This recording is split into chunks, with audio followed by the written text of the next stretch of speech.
Welkom studenten van HAVO 5, Bombini, bij het examen van HAVO 5 en VWO 6 uit 2023, tijdvak 1, Pregunta 2, vraag 2. Laten we kijken naar de vraag. Door de vestiging van de olieindustrie ontstond er bij de lokale elite op Curaçao een streven, un buscamento, een aspiración naar más zelfstandigheid, en más autonomia, ten opzichte van Nederland. Nuestra patria tocante Hollanda Europeaan. Europees Nederland. Explica, leg uit dat het kwam dat dit, de vestiging van de olieindustrie, tot het streven van de lokale elite, Botemira Akinang, naar minder afhankelijkheid van Nederland leidde. Botemira Enan Nederland. Dus hoe kwam establishmento, de vestiging van de olieindustrie, naar de lokale elite die meer autonomie, onafhankelijkheid wilde van Nederland. Ja? Bon. Pagina 12 van je boekje is heel belangrijk. Neem dat voor je. Ja? En kijk het daar contesta.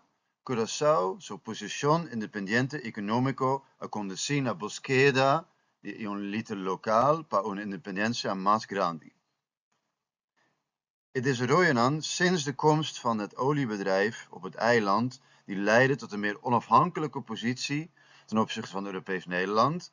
Aquí te doen aan oportunidad bahazie is aquí.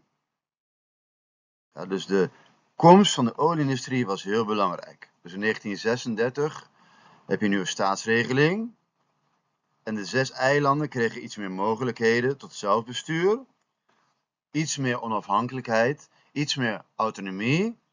En het was het gevolg van de onafhankelijke economische positie sinds de komst van het oliebedrijf op het eiland.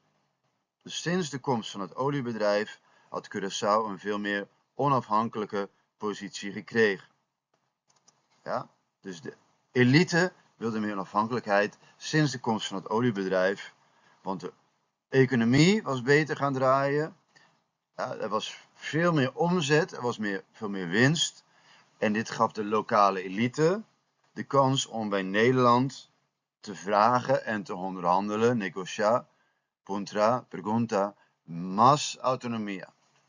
Curaçao, su posición independiente económico, acontecí la búsqueda de un elite local para una independencia más grande. Ik hoop dat het een duidelijk filmpje was.